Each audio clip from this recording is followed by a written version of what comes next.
점유자, 회복자가 재밌지 않습니까? 일상생활에서 가장 많이 문제가 되는 겁니다. 그러니까 이 부분은 집중적으로 완벽한 이해를 전제로 한다. 점유자와 회복자.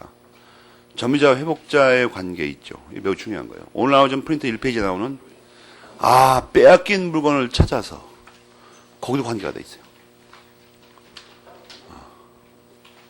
빼앗긴 물건을 어떻게 찾나? 여러분 살다 보면 물건을 뺏길 때가 많죠. 민법상 어떻게 찾냐는 거예요. 물론 빼앗긴 물건을 찾을 때 민법만 동원하는 건 아닙니다. 형법도 동원하고 다 동원합니다. 그러나 기본이 되는 건 민법이다. 내 물건을 어떻게 찾냐 이거예요. 물론 이제 요즘 그 꼬마들처럼 물건 없어지면 그냥 에이 팔자다 팔자. 또 사달라고 그러자. 이런 사람이 알 필요가 없어요. 여러분들 예를 들어서 뭐 재벌 2세다. 재산이 한 2천억 된다. 돈 쓸 일이 걱정이다. 이런 사람 이런 거 알 필요 없어요. 없어지면 또 사면 돼. 그렇지 않습니까? 간단하게 산다, 인생을. 썩는 게 돈인데. 그런데 실제로 재벌 2세들을 내가 살펴보니까 일부 망나니를 빼고는 더 많이 알아요, 이상하게. 이런 걸 알려주죠. 여러분 좋을 테니까. 재벌 2세가 말이에요. 강남에서 외제차를 타고 이렇게 클럽에 가서 술을 먹는다고 생각하는 사람이 많죠. 그런 사람이 있어요. 재벌 2세 중에 진짜로. 근데 그 사람은 어떤 사람이냐면 집에서 내놓은 사람입니다. 내놓은 사람이라고.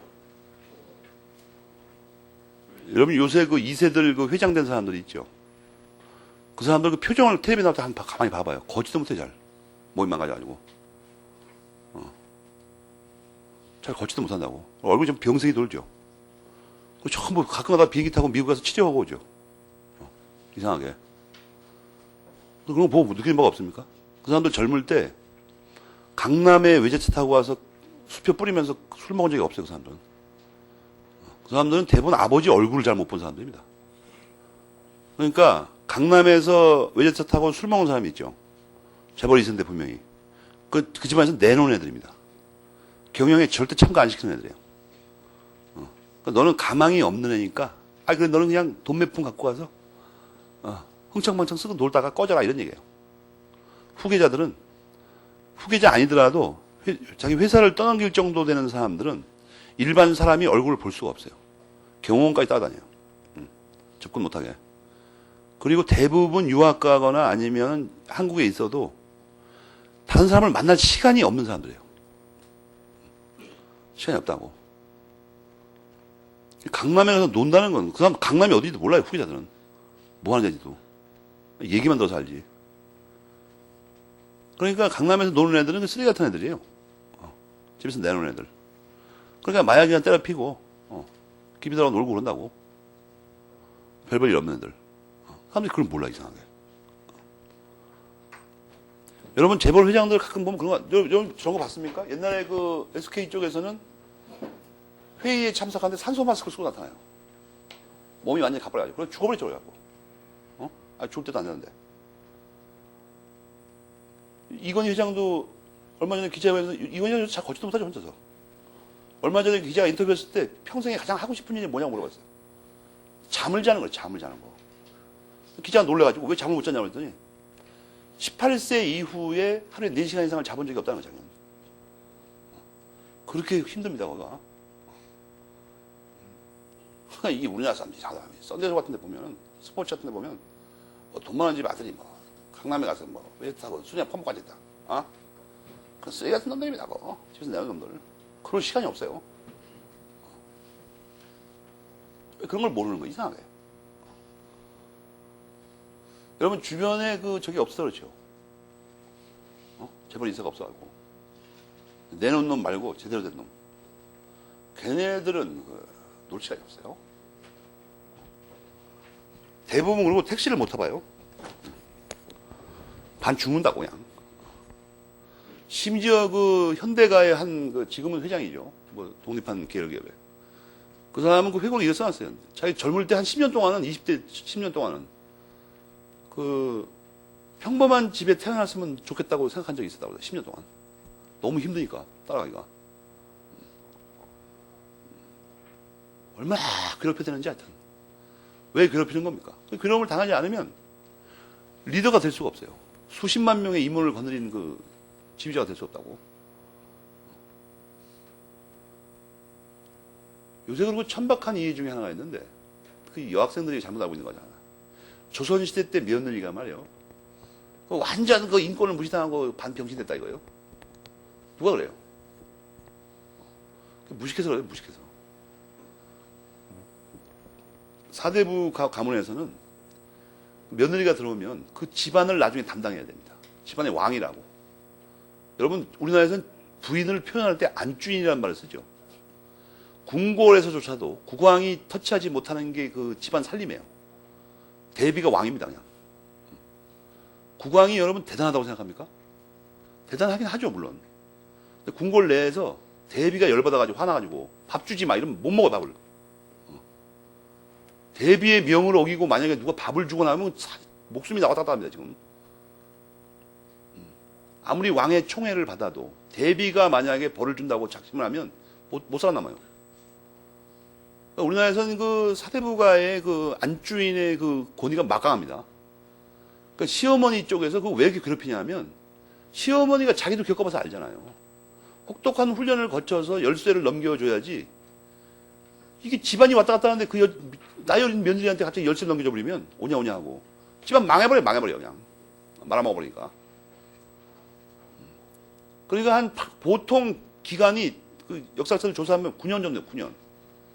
옛날에 무슨 교육기관이 있기래. 무슨 텔레비전 특강을 하기래. 자기 가문의 그 전달해야 될 지식들을 시어머니가 전달해야 됩니다. 그런데 일부 몰지각한 며느리들이 바깥에 나가서 이제 하소연을 해요. 못 살겠다 정말. 그건 정말 바보 같은 소리입니다. 바보 같은 소리. 그러니까 조상의 그 지혜를 이렇게 막 폄하하고 그러지 말라고. 여러분들이 할머니한테 물어봐요. 젊을 때 시집살이 너무 힘들게 해가지고 혹시 세상이 원망스럽지 않냐고. 그렇게 말하는 사람이 아무도 없을 거라고. 당시에는 좀 슬펐는데 마땅히 그렇게 해야 된다 이거예요. 집안 전체를 책임져야 되니까. 그러니까 뭐 집안이랄 것도 없고 뭐 가진 것도 없고 뭐 별 아무것도 없는 사람은 그게 힘들죠. 생고생만 집사게 하니까. 그러니까 그게 힘들다고 뭐 어쩌 인권이 뭐 어쩌고 이런 개떡 같은 소리 하는 놈들은 그냥 뻔한 집안입니다. 그게 뭐 고생만 집사게 하니까 그냥 뭐 아는 것도 없고. 그런 거지들의 함성에 귀를 기울일 필요가 없어요. 조선시대 때 여자들이 얼마나 막강한지 몰라서 그래.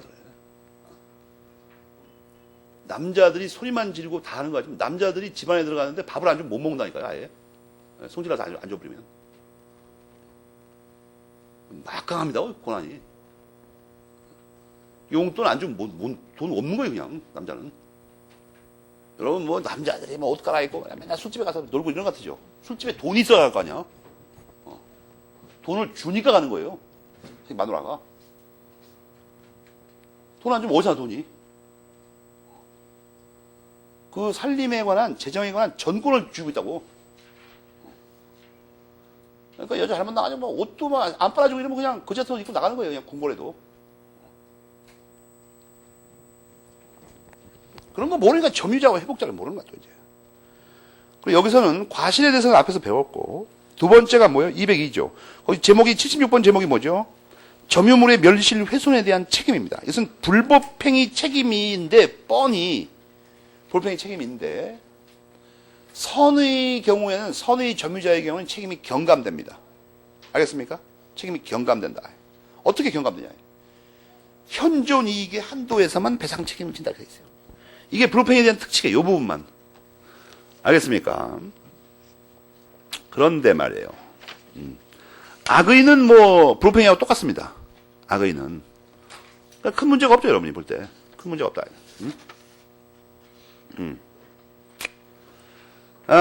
그리고 말이에요.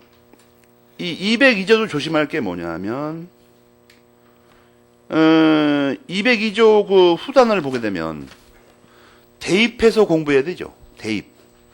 202조를 여러분이 잘 분석해 보면 201조 사망을 대입했듯이 몽창 대입해서 해야 됩니다. 알겠습니까? 그러니까 선의이면 또 어떻게 해야 돼요? 자주이엔 자주. 그죠?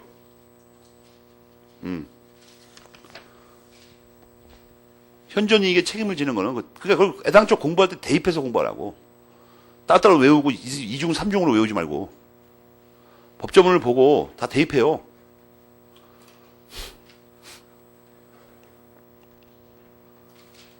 그게 여러분 좋지 않습니까? 맨날 공부할 때는 선의 점유자는 과실을 취득한다고 해놓고 평온하지 않으면 어떻게 되냐? 그걸 또 따로 공부한다고 이상하게 미련하게. 여기도 마찬가지예요. 자주예요, 자주. 그게 공부를 그렇게 이상하게 해, 이거. 그 다음에 아까 세 번째 비용이 나오죠, 비용. 비용은 지난번에 비용하면 떠올려야 되는, 그게 있었죠. 비용, 어저께인가? 그저께 요즘 자료에. 비용이란 글자만 보여도 수험생이 떠올려야 하는 8가지 내용. 이번 설 연휴는 왠지 그 보람찬 나날이 될 거라는 느낌이 안 듭니까?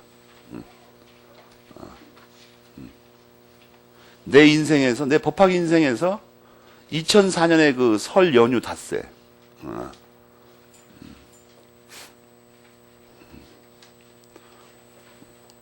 보람찰 거라고 생각 안 됩니까? 세뱃돈을 포기하고 놀러가는 모든 것을 포기하고 민법의 기초를 닦았다. 표 한 20개 외우는데 팔 부러지고 엉덩짝에 습진이 생겼다. 너무 오래 앉아 있어가지고 그 정도 돼야 되죠. 떡국은커녕 몇 끼 굶었다. 밥 먹는 걸 잊어먹어가지고 그렇게 한번 해봐요. 훗날 두고두고 무용담으로 자랑할 수 있도록. 그래 합격기도 뭐 쓸 게 있을 거 아니야. 2004년의 설날 기온도 낮았지만 정말 혹독한 나날이었다. 그리고 막 거짓말 쓰는 거야. 사실은 6번밖에 안 써봤는데 100번씩 쓰느라고 죽을 뻔했다.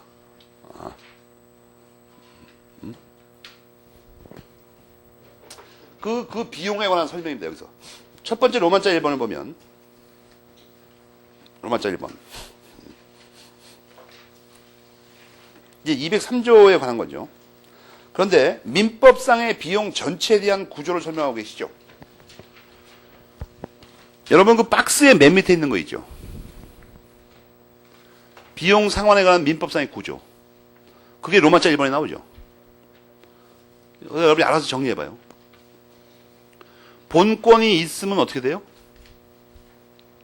그 박스의 맨 밑에 있는 줄에다가 그걸 짤막짤막하게 요약해보라고. 본권이 있으면 본권에 따라. 본권이 없으면 어떻게 되죠? 본권이 없으면. 그건 뭐라고 써야 돼? 차무관리. 그죠? 근데 본권이 없는 경우에는 둘로 갈라져 있죠. 교과서 두 번째, 세 번째 줄에 번호명이 이게 뭐죠? 본권이 없으면 두 가지 뭐예요? 본권이 없는데 특별 규정이 있고, 본권이 없는데 특별 규정이 없고, 두 가지로 갈라져 있죠. 그런 걸 알아서 정리하라는 거야, 지금.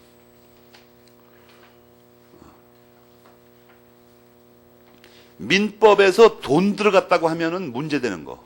처리 어떻게 하냐, 이거예요. 이런 걸 알고 있으면 머리가 명료해집니다. 본권이 있으면 그거에 따라서 합니다. 본권이 없으면 두 번째 살필 게 뭐죠? 특별 규정이 있냐는 거야. 특별 규정이라고 해봐야 특별 규정이라고 외우지 말고 사무관리가 있냐 이거야. 사무관리에 해당하냐. 그거에 의해서 합니다. 그것도 없으면 어떻게 하죠? 부당이득에 따라서 한다 이거예요. 부당이득. 이 문장을 잘 읽어야 됩니다. 부당이득에 따라서 하는데 그 부당이득에 관한 특칙이 이거란 얘기라고 써있죠, 거기. 로마자 1번에. 돈 들어갔네. 비용 들어갔어요. 비용을 부담했네. 내 돈 들어갔네. 그럼 어떻게 처리합니까? 맨 먼저 본권이 있냐를 따져봐야 됩니다. 본권이 있나. 문제를 풀 때 무조건. 본권이 있을까?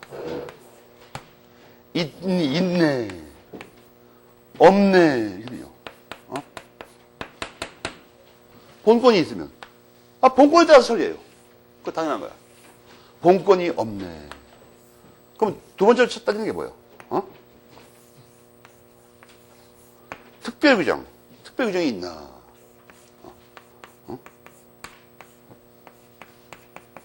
특별규정이 특칙이죠.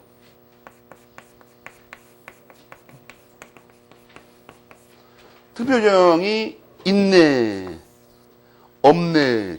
두 번째. 있으면 어떻게 해요? 특별규정이 사무관리 말하는 거예요. 사무관리. 없으면 다시 또 세 번째가 문제가 됩니다. 세 번째. 세 번째는 못 따지는 거예요. 특칙이 있나. 그죠? 특칙이 뭐예요? 203조. 203조 적용 안 되면 741조 이하. 부당이든 말이에요. 이게 따지겠다고? 케이스 문제든지 무슨 문제든지 비용자 딱 보이잖아요? 맨 먼저 뭘 찾아야 돼요? 본권. 본권. 본권이 없네. 두 번째 뭘 찾아요? 사무관리에서 처리하나. 사무관리 안 돼요. 사무관리 자체에 요건이 있으니까.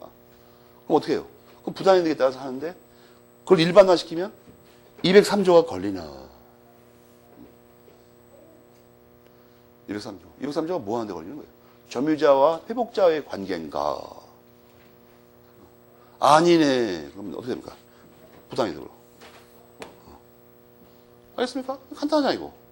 알면 간단해요.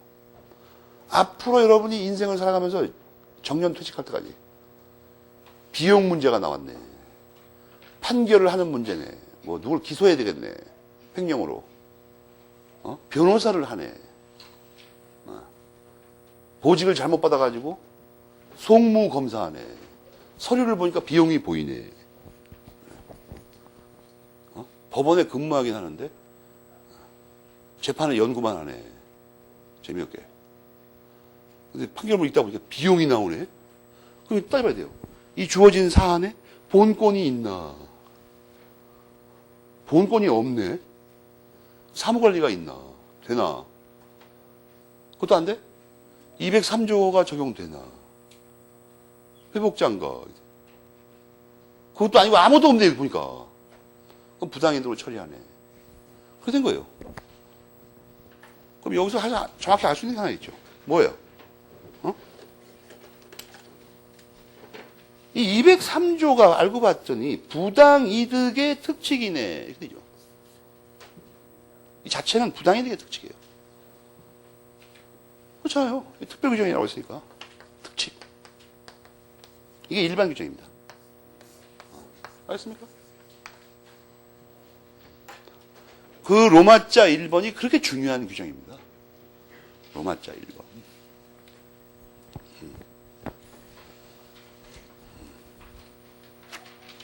알겠죠? 그 다음에 여러분이 그 박스에 첫 줄이 로마자 1번 다섯 번째, 여섯 번째 줄에 나오죠. 첫 줄. 다섯 번째, 여섯 번째 줄. 비용에는 세 가지가 있었네. 이렇게 되죠. 세 가지가 있었네. 뭐뭐 있었어요? 교과서 보니까. 필요비, 유익비, 사치비가 있었네. 그거 못 읽는 사람들이 한자가 이상하고. 사치비예요, 사치비. 그런데 교과서에 깨알 글씨에 뭐라고 써있죠? 민법에 사치비라는 단어는 안 보이네. 그 깨알 글씨 안에 뭐라고 써놨죠? 왜 안 보이는지도 써놨어요. 거기는 곽윤 선생님이 폼나게 써놨죠. 그죠? 물건의 가치를 증가시키지 않으니까 인정 안 하네. 사실은 그게 아니에요. 우리 민법을 언제 만들었다고 그랬죠? 1958년에 만들었어요. 1958년에 여러분 짐작도 안 가죠. 그때 무슨 일이 있었는지. 58년 전에 태어난 사람 여기 없죠? 모른다 이거예요. 58년에 무슨 일이 있었는지. 58년쯤에는 말이에요. 매일 신문에 두 가지 사건이 기록돼요. 이번엔 또 어디 마을에 누구 일가족이 굶어 죽었네. 서울에서 뭐가 나냐면 또 무슨 동에 어느 그 빈민한 가정에서 부잣집 쓰레기통에 버린 그 보고 내장을 끓여 먹고 다 죽었네. 진짜요.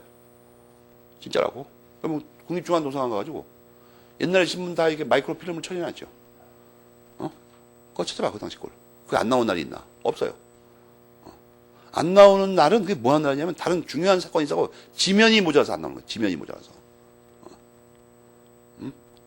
그때는 그 대통령 선거 구호가 뭐냐면 배고파 못 살겠다. 죽기 전에 뭐 먹어보자. 이런 거 있어요. 진짜야. 나 어릴 때 봤어요. 그거. 내가 어릴 때 봤으니까 그 이후에도 그랬어. 그 이후에도. 배고파 못 살겠다. 갈아보자. 여러분, 지금 우리가 수출이 뭐 1,000억 달러 이렇게 나가죠. 박정희가 말이에요. 미 국무성 그 복도에 가가지고 맨발로 뛰어다니면서 그 차관보들 바지가랑이를 붙들고 요구했던 게 1억 달러입니다. 1억 달러만 꿔주세요. 안 꿔줘요. 그 꽁시렁꽁시렁 되면서 나와가지고 독일 또 갔어요. 뭐 인삼 뭐 도자기 잔뜩 싸들고. 걔는 돈 빌리러 간데도 뇌물을 써 이상하게. 하여튼 그래가지고 들고 갔어요. 독일의 그 아시아 담당 차관부터 붙고선 1억 달러 달라고 하니까 미국에서 안 주니까 독일에서 뭐냐면 5천만 달러만 빌려주세요. 투자를 좀 해주세요. 독일에서 거절했습니다. 독일에서는 왜 거절했냐면 이게 보니까 독재자 이거 상당히 위험한 인물이야. 보니까 정체불명해 이거. 그리고 와서 일을 간 겁니다. 이 개새끼들 두고 보자. 우리들한테는 같은 자리에서 돈 많이 벌어가지고 언젠가 큰 소리 칠 날이 있을 거다. 박정희가 사실 100% 나쁜 일만 한 거 아닙니다. 본인 자신도 이 배고픔에 한이 맺혀가지고, 그래가지고 이제 막 여기서 막 버스를 만들어서 하나 처음에 공업화 한다고 버스 만들 쇳덩어리가 없어요. 그래서 미군부대에서 버린 도나무통이 있죠. 도나무통 양쪽을 떼어내고 그걸 가운데 잘라가지고 펴가지고 망치로 때려 폈어요. 철판이 없으니까 철공소가 있어야지. 그래갖고 도나무통 이렇게 있으면 말이에요. 여기를 잘라내요. 여기를 이 뚜껑 밑에를. 그러면 이게 여기 가루 잘라가지고 이렇게 딱 펴서 망치로 때리면 이게 판판해지죠. 이만하게. 이걸로 버스를 만들었어요. 첫 번째 만든 버스. 우리 세대는 그거 아무도 안 잊어먹어요. 이 버스가 첫날 이제 드디어 이제 뭐 엔진 어디서 훔쳐다 이렇게 만들어가지고 하여튼 버스 비슷하게 만들어놨어요. 이걸. 첫날 이제 그걸 버스가 굴러가는 걸 일주일 전부터 공고를 하는 거예요. 국민들한테. 버스가 이제 최초로 다닌다 이거예요. 모든 사람이 희망찼어요. 버스가 이제 우리 손으로 만들었는데 다닌다 이거예요. 서울 시내 연도에 구름대처럼 사람이 몰렸어요. 버스를 한번 보려고. 국산 버스. 그리고 거기 막 자랑스럽게 막 그 유지들이 다 탔어요. 버스에. 걸작입니다, 이거. 버스가 잘 달리고 있었어요. 놀라워요, 이거. 집주에 막. 근데 끝없이 갈 수는 없죠. 어디선가 이게 돌아야 됩니다, 이렇게. 근데 이 양철판이 얼마나 엉터리냐면, 그걸 생각을 못 한 거야. 버스가 막 달리니까 막 사람들이 박수를 치고 막 프레시 터지고 막 난리 났어요. 근데 길이 이렇게 로타리가 있어. 이게 저쪽에 있죠. 저 동대문 쪽. 갔으면 돌아야 될 거 아니야. 이렇게 해서 이렇게 돌았어요, 이렇게. 이게 네모난 그 버스 통이 있죠. 이게 도니까 이게 쏠린 거 있죠. 여기 있던 사람이 그쪽으로 쓰러지죠. 그러니까 무게가 더 붙죠. 그래서 돌다가서 넘어졌어요.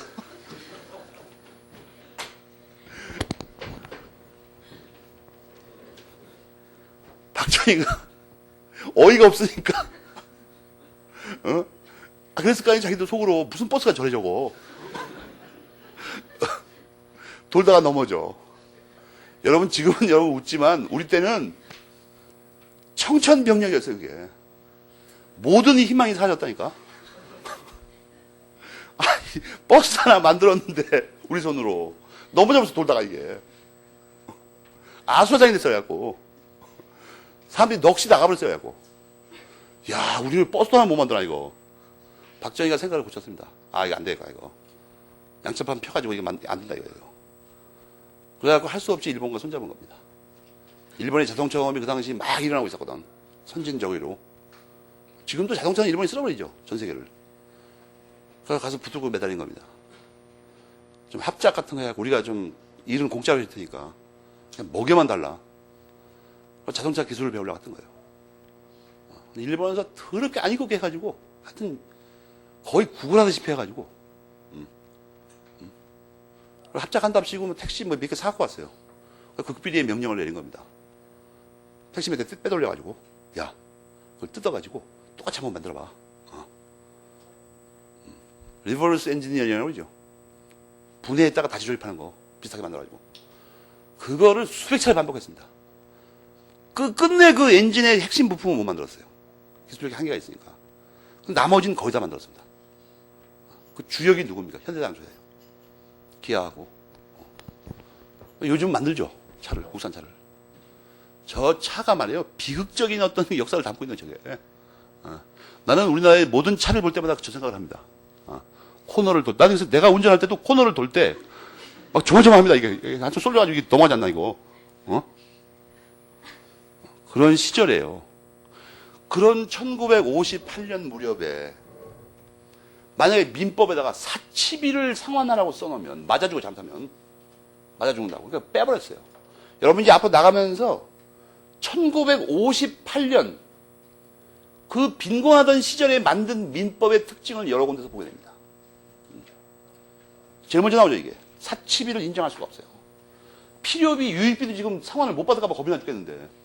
사치비를 돌려주라고 그러면 그건 돌팔면 맞아요, 정말. 그래서 그런 거야, 이게 무슨 이론상 그런 게 아니라. 이론상으로는 이게 말이 안 되죠. 왜냐하면 사치비가 정말로 이게 물건의 가치를 증가시키지 않는 것 때문에 이게 뺐으면 전 세계 민법에 그럼 사치비가 안 보여야 될 거 아니야, 그러면. 물건의 가치가 증가 안 한다는 건 똑같은 거야. 독일이나 여기나. 우리 민법에 안 보인다고, 이 사치비가. 물론 일반적으로 인정 안 하는 편입니다, 지금, 전 세계적으로. 그렇지만 이게 반드시 중요한 그 단서가 되는 거 아니에요. 우리가 그 당시 가난했다는 것이 중요한 겁니다. 인정되지 않는다. 그걸 확실히 알아두라, 사치비. 사치비 시험 문제 나오거든. 코너 돌다가 넘어간 버스 있죠. 나중에 그 원인이 밝혀졌는데 양철판이 너무 얇은 거예요. 도나무통 판이 얇잖아요. 넘어갈 때 평행 사변형으로 넘어갔어요, 이게. 당연히 그렇죠. 저번에 내가 한번 기록용을 다시 한번 봤어요. 넘어가는 걸 찍었거든, 그때. 왜냐하면 그걸 왜 넘어가는 걸 찍으려고 그런 게 아니라 잘 달리는 걸 찍으려고 찍은 거죠, 원래. 그 비극적인 현장. 그래갖고 알아두고 여러분 조심할 게 뭐냐 하면 그러면 이제 우리 민법상 두 가지가 인정되는데 비용은 말이에요. 비용. 거기 딱 나와 있죠. 어느 것이나 물건에 관하여 생긴 채권이므로 유치권에 의한 보호를 받는다. 꿈에라도 잊어먹으면 안 됩니다. 이제 여러분이 뭘 알 수 있죠? 비용이란 글자가 나오면 비용. 이 비용은 언제나 320조의 유치권에 의한 보호를 받는다. 유치권이 성립한다 이런 얘기입니다. 앞으로는 여기 교과서를 보면 알지만 비용 나오면 유치권 성립한다는 말이 반드시 따라다녀요.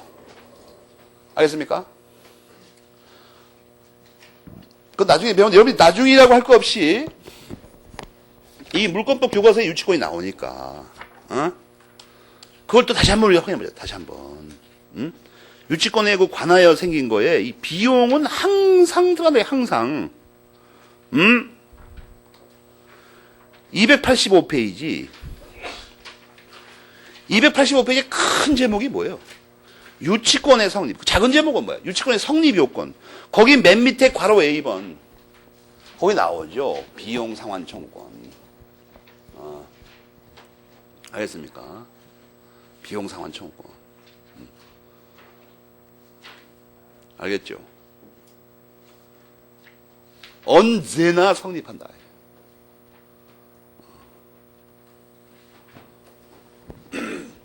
그러면 여러분이 시험 문제 보다가 비용이 나왔어요.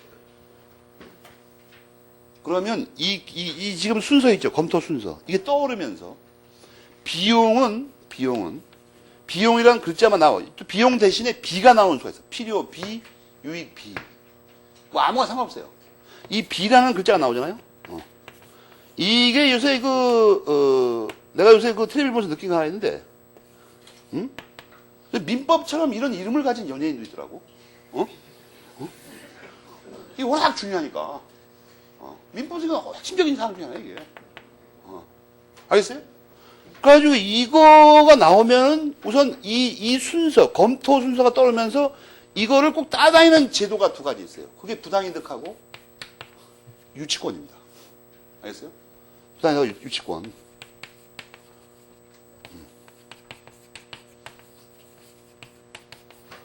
이거는 무조건 떨어져, 갑자기 이상하게. 아무 이유 없이. B. 알겠어요? 얘가, 이런 이름을 가진 애가 그 의식 있는 아이라면, 노래 중에 이런 걸 만들면 좋지 않습니까? 수험생에 도움이 되고. 부당이득과 유치권. 그럼 수험생 절대 안 잊어먹을 거 아니야. B 하면, 부당이득과 유치권. 아니면 이 내용을 노래로 만들든가. 검토 순서. 강대 패거리 도움이 안 돼, 이게. 도움이 안 된다고. 저런 걸 몰라요. 여러분이 노래를 만들어줘요. 걔한테. 노래 만들어서. 그리고 강대 패거리들 이름을, 그 그룹 이름이나 이런 걸 다 민법의 중요한 제도로 바꿔요. 형성권과 여섯 형제.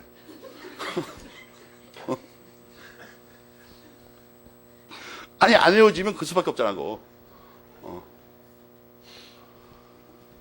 여러분, 이상하게 모르잖아, 이거. 뭐 외우라 그러면. 또 좀 깡패 같은 놈들의 그룹 이름은 불법행위. 그거 흥미롭지 않습니까, 그거? 일반 그 상업적인 가치가 있잖아요, 좀. 그럼 남녀 두엣은 법률행위와 의사표시. 첫 번째 그 싱글 히트송이 뭐예요? 불가결의 요소. 그런 생각을 못합니까? 이 광대패거리는 무식해서 그래요, 무식해서. 그거 반드시 히트하죠.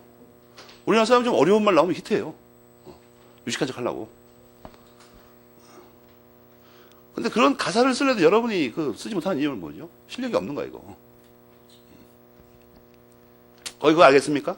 그 다음에 이제 필요비부터 본다, 이거, 필요비. 필요비에는 말이에요. 우선 딱 눈에 띄는 게 뭐냐면, 괄호 2번에 필요비에는 두 가지가 있다는 거예요. 그걸 빨간 걸로 네모쳐서 번호 매겨. 뭐가 두 가지죠? 통상의 필요비, 특별의 필요비가 보이죠? 통상의 필요비, 특별의 필요비. 그걸 빨간 걸로 네모쳐가지고 번호를 매기라고. 필요비의 종류 아니야, 제목이. 필요비의 종류. 괄호 2번이. 제목 없다 탓하지 말고 그 책 제대로 읽고 만들어내면 될 거 아니야. 제목을 뭐 하려고 힘들어서 그걸 외워. 그러면 통상의 필요비는 뭐냐 이거예요. 응? 그 물건을 사용하는 데서 통상적으로 들어가는 필요비입니다. 알겠어요? 그럼 특별의 필요비는 뭐냐 이거예요. 응? 이거는 특별한 사정으로만 나타나는 거예요. 예를 들어서 뭐 공과금이라든지 이런 것들은 어떻습니까? 통상 내야 되죠. 그거 쓰려면 뭐 세금 내야 되니까. 뭐, 그런 사용료가 있으면. 또는 뭐 수리비 이런 거 통상적인 겁니다. 물건을 쓰면 이게 마모되죠. 그러니까 뭐, 통상적으로 들어간다고, 이 수리비 이런 거. 그러나 수리비도 예를 들어서, 통상적인 사용과 관계없는 거 있죠. 이건 특별한 수리비예요. 아주 특별한 그 필요비예요. 이런 식으로 구별하는데, 이걸 뭐 때문에 구별하냐 하는 문제가 있어요. 203조 1항 단서 때문에 그래요. 차이가 있으니까.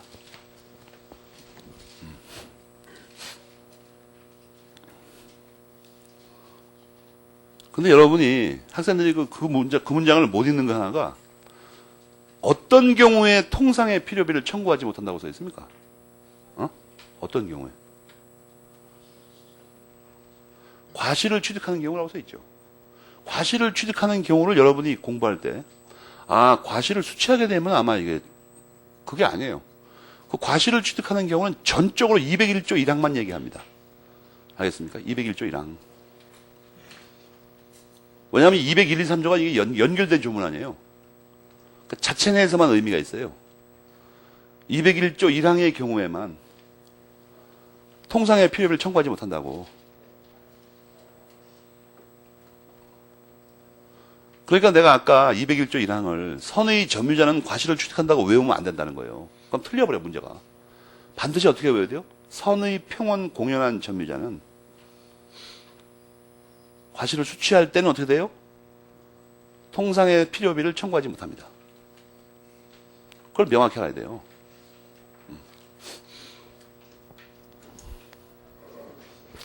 거기까지 확실히 알면 되고, 필요비에 뭐가 있냐는 괄호 1번에 다 있죠, 그 다음에 말이에요.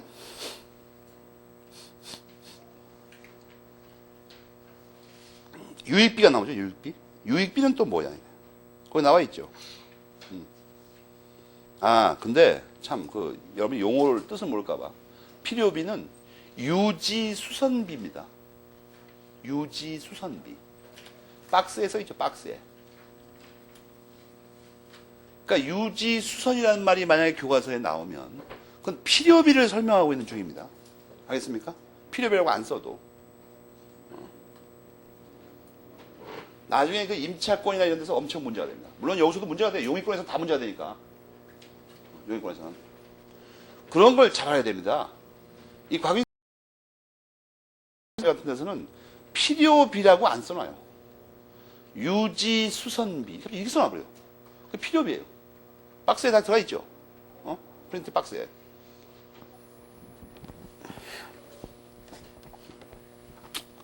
그 암호 체계가 다 거기 나와 있다고. 그 다음에 유익비는 뭐냐 하면 유지수선이 아니라 계량비입니다. 계량비. 알겠어요? 가치가 증가해야 돼요. 그냥 유지만 되면 안 되고. 계량비인데 이거는 필요비와 다른 점이 뭐냐 하면 일단 늘어난 가치가 현존해야 되고 물어줄 사람이 선택에 쫓아서 수 중에 하나를 선택해서 상환받게 돼 있어요. 그렇게 하면 203조 2항이 설명이 되죠. 203조 2항을 읽어봐요. 여러분 시험에 가끔 지문에 나오는 것 중에 하나가 그 회복자라고 안 써놓고 상환 청구자의 선택이라고 슬쩍 고쳐놔요, 이걸.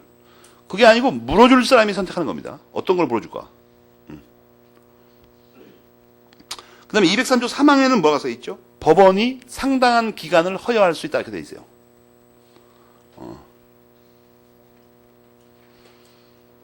알겠죠? 그걸 확실히 알아야 됩니다.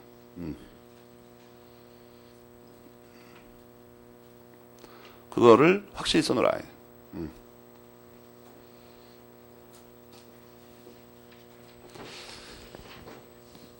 필요비, 유익비 알겠습니까? 사치비는 인정 안 하고.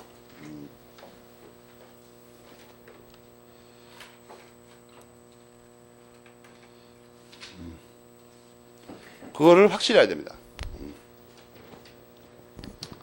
그 다음에 이제 그 점유보호 청구권을 배웁니다. 이건 다 설명했죠. 물권적 반환 청구권, 아니, 물권적 청구권 설명할 때. 20456조와 213, 214를 비교해서 자세히 설명했잖아요. 법전 찾으면서. 그러니까 똑같은 바보 같은 짓을 반복할 필요가 없는 거고. 점유보호 청구권이 고 물권 청구권의 다른 말이라는 거 알겠죠? 그러니까 별로 어려울 게 없습니다. 그런데 이제 세부적으로 볼 게 뭐냐면 160페이지에 로마자 3번이 있죠. 점유보호 청구권의 당사자가 누구냐? 주체는 점유자다. 점유 보조자는 보호 청구권이 없다? 다 배운 거 아니야, 이거. 어저께. 배운 거 거기 이유도 나와 있죠. 점유자가 아니기 때문에. 괄호 2번에 상대방은 누구예요? 침해자다. 침해자. 쭉 이렇게 나오는데, 시험에 맨날 나와서 골탕 먹이는 게 뭐냐면, 204조 2항이 있지 않습니까? 204조 2항. 이게 엄청 중요한 거예요. 204조 2항. 204조 2항과 관련해서 여러분이 공부해야 되는 게 앞에서 배운 게 하나 있죠. 앞에서 배운 거. 뭔데요? 204조 2항과 관련해서 배운 게 뭐야 도대체가? 뭐 내용은 몰라도 뭐 배운 거는 떠올라야 될 거야. 뭐 비슷한 게 있었는데 이게 분명히. 어? 모릅니까? 응?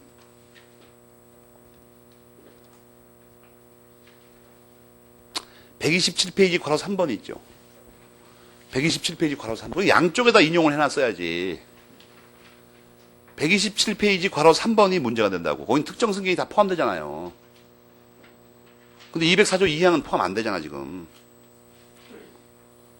160페이지 괄호 A번 보면. 이런 걸 시험에 낸다고.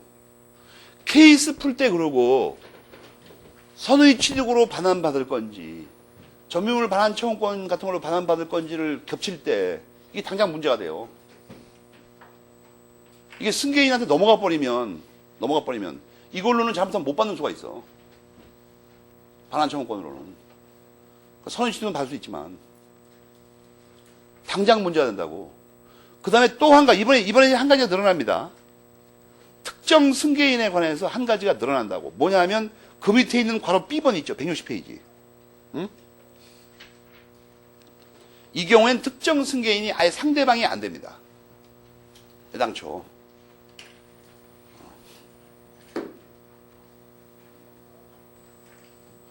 여러분, 이게 왜 내가 이렇게 강조를 해야 되냐면, 케이스 문제에서 말이에요. 갑을 사이에 뭐 매매가 있었다. 근데 뭐가 잘못됐다. 그걸 설명해. 이런 문제는 안 나와요. 너무나 쉬워가지고. 보통 세 사람이 등장합니다. 이 사람한테 또 넘어가, 이게. 이게 법률에 의한 매매가 전부 다 특정 승계인이죠. 이 사람이. 그렇잖아, 이게. 포괄 승계죠. 상속이나 회사병 아니면 포괄 승계가 안 되잖아, 이게. 포괄 승계는 정해져 있잖아요. 상속, 포괄 유증, 회사합병. 그런 문제 안 나와. 여러분 회사합병 시험 나온 거 봤어? 그러니까 전부 다 특정 승계예요. 시험에 나오는 제3자가. 또 한 번 건너받은 사람이 있죠. 이 전부 특정 승계인이라고. 그러니까 교과서에 특정 승계인에 대해서 설명되어 있으면 이걸 별도로 정리해야 돼요. 앞으로 케이스 풀거나 문제 풀 때 이 병에 해당하는 사람이 전부 여기 속한다고, 이게. 실제로. 특정 승계 첫 번째, 선의 취득은 된다. 두 번째, 반환, 물건의 청구는, 선의의 특정 승계에 대해서는 안 된다, 이거예요. 3, 손해배상 청구는 아예 특정 승계에는 안 된다, 통째로 그냥. 다 된다. 선의의 특정 승계는 안 된다. 애당초 아무것도 안 된다. 이렇게 돼 있잖아, 지금. 선의 취득. 선취득에서 정확하게 말하면 뭐죠? 도품 유실물의 반환이죠. 도품 유실물의 반환. 승계인 다 포함한다. 그러면서 뺏을 수 있다 이거예요. 점유물 반환 청구는 선의 특정 승계는 안 된다. 손해배상 청구는 특정 승계인은 무조건 안 된다 이거예요.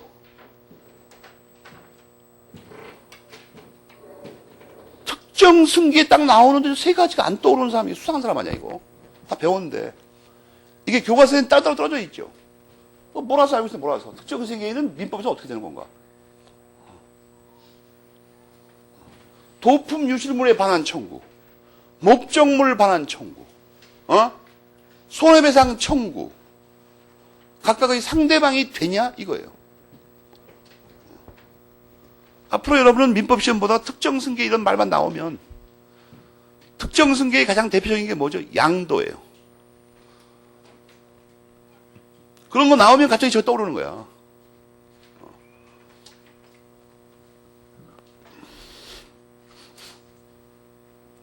알겠습니까? 공부를 이딴 식으로 하는 거예요. 몰아서 그냥. 막 크로스 체킹이라고 그래, 이걸. 이렇게 걸려도 걸리고 저렇게 걸려도 걸린다.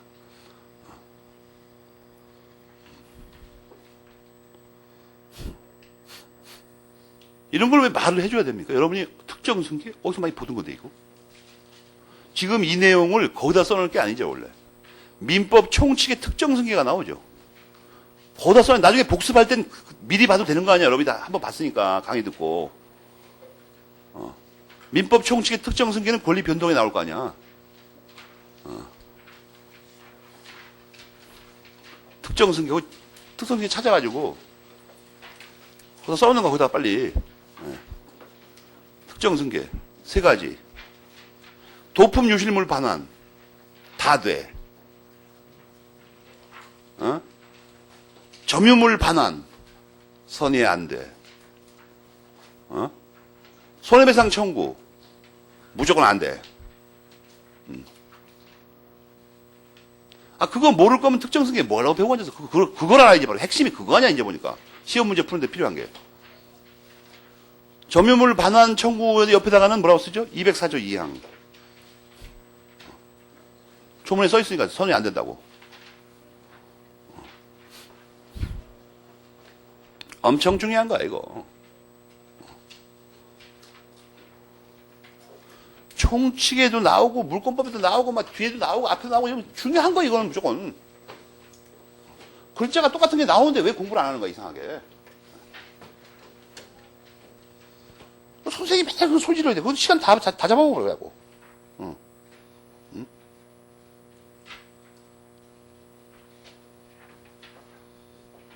알겠죠? 여러분이 이걸 알아야 161페이지 괄호 B번에 침탈자 및 그의 포괄 승계인이다. 이게 쓴 이유를 알겠죠? 특정 승계인이 문제가 있기 때문에 이걸 뺀 거죠, 일부러 말을. 보통은 그의 승계인이다 이렇게 써놔요, 보통은. 근데 포괄이라고 딱 한정 지은 이유가 그거예요. 특정은 문제가 생기니까. 그걸 하나 기억해 두고.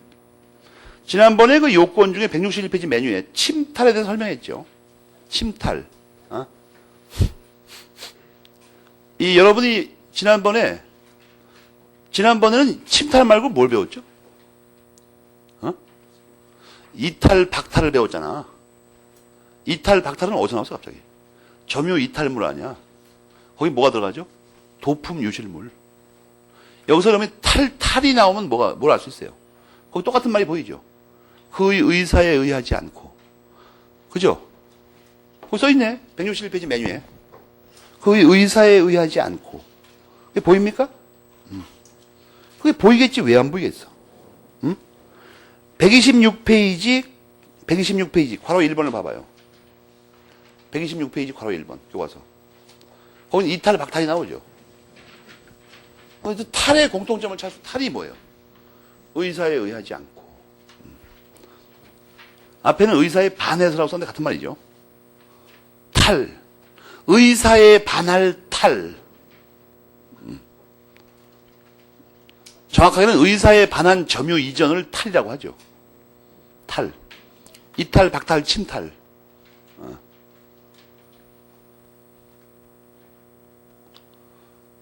이번 강의에서는 너무 자상하게 천기를 많이 누설해. 대충 넘어가도 되는데 그냥 그럴싸한 소리나 몇 마디 하고. 이라고 자꾸 학생들이 수준이 높아지면 말이에요. 강의하기도 피곤해 이거. 질문이 예리해가지고.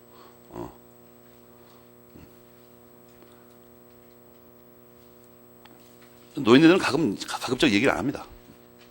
책을 이렇게 훌륭하게 써놓으시고는 알아서 해라, 알아서. 근데 요즘 젊은이들 알아서 못 찬다, 이게. 똑같은 글자가 탈자가 들어간데도 안 찾아, 이상하게. 나 그거 이해를 못 해. 그렇게 말을 했는데도. 내가 한 100번쯤 말했을 거, 지금쯤. 똑같은 글자가 나오면 무조건 갖다 몰아라. 말 안 들어야 돼. 근데 뭐 내 생각이 이런 것 같아. 여러분은 지금까지 그런 강의를 들어본 적이 없어가지고, 야, 저 임용훈 선생님이 하는 말이 좀 수상 적다. 뭐 이렇게 생각하는 것 같아. 본 적이 없으니까, 그런 걸. 들어본 적이 없으니까. 무슨 글자가 같으면 문제가 된다는 말인 거 좀, 처음에 들으면 좀 이상하죠? 어째 좀 이상하다, 저거? 개그 같기도 하고, 진실을 너무 오랫동안 듣지 못하면, 진실이 갑자기 개그로 들려요. 들어본 적이 없으니까. 사실, 초등학교 때부터 그렇게 교육을 시켜버리면, 선생 무지하게 피곤합니다. 막 자기 혼자 집에서, 특정 승계적을 찾아내라고서는 예리한 질문을 퍼붓는다고. 피곤하잖아, 그러면. 선생님이 또 빛이 안 나죠. 학생이 미리 집에서 다 예습해갖고 와. 선생님보다 더 예리하게 설명을 해. 쫓겨나, 그래가지고. 그걸 골치 아픈 상황이니까.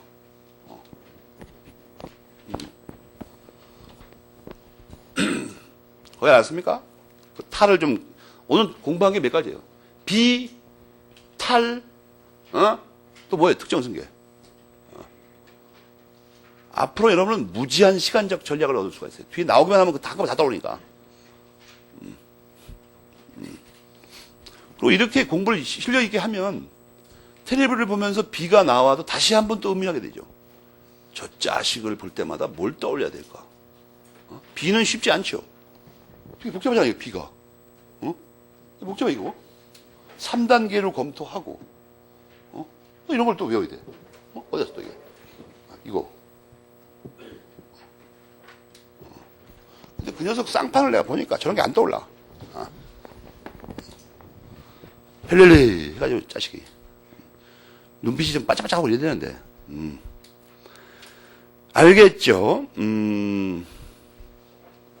그 밑에는 말이에요. 겹치는 부분이 있으니까 놔두고, 겹치는 부분이 있으니까. 여러분 읽어봐도 알 수 있습니다. 여기 뭐 이렇게 신통한 내용이 있는 게 아니니까. 그 다음에 말이에요. 중요한 논점이 하나 있었는데, 여기. 162페이지를 보면,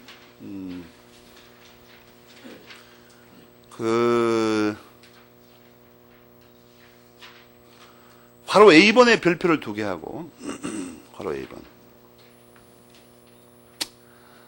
목적물을 반환해야 되겠는데, 그게 팔려가지고 금전으로 바뀌면, 그 환가금이라고 합니다. 바꾼 거. 교환 대금, 교환 대가.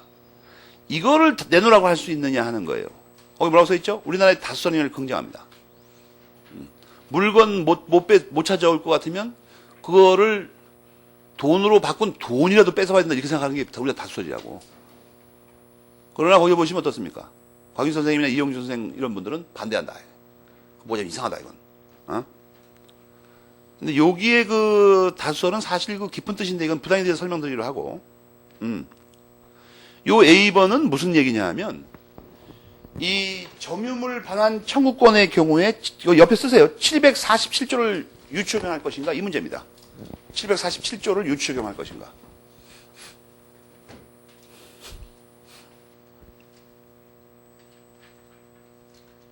이 강의할 때 보니까 이 앞자리에 앉는 학생들의 공통적 특징이 엄청나게 작은 글씨를 잘 쓴다는 거야, 이상하게. 놀라워, 나 정말. 대만 갔을 때 보니까 쌀 아래다가 시 한 수를 다 쓰는 게 있더라고. 이 학생들이 보니까, 그럴 재간이 있어 보니까. 어떻게 글씨를 그렇게 작게 썼지? 초인류 감각입니다, 내가 볼 때. 연필도 좋아야 될 것 같아요. 0.3mm 막 이런 거 해야 될 것 같아요. 뭐야, 이거. 요새 불량하게 전화가 자주 오는데, 이거. 응?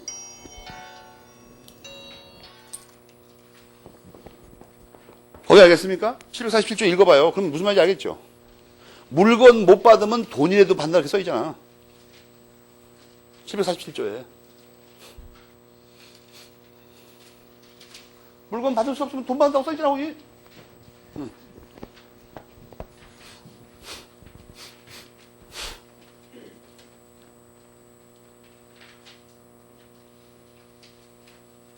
그 다음에 점유물 방해 제거 청구권에서는 제일 중요한 게 그 맨 밑에 괄호 3번입니다. 별표 3개 하고.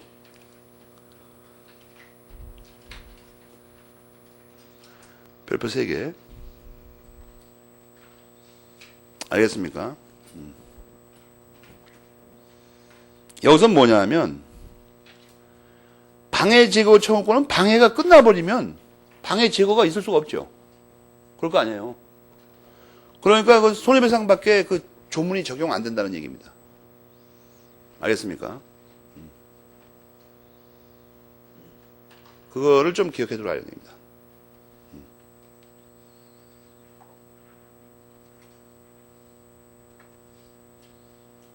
그거를 기억을 해 두시고.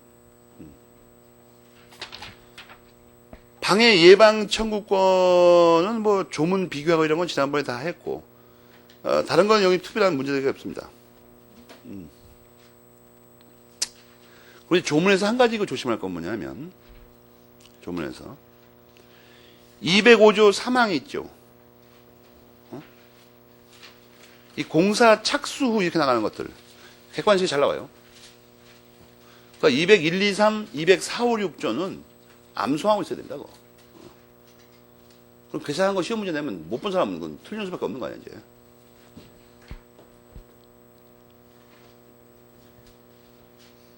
알겠죠? 그걸 확실히 기억을 해두고 조금 쉬었다 하겠습니다.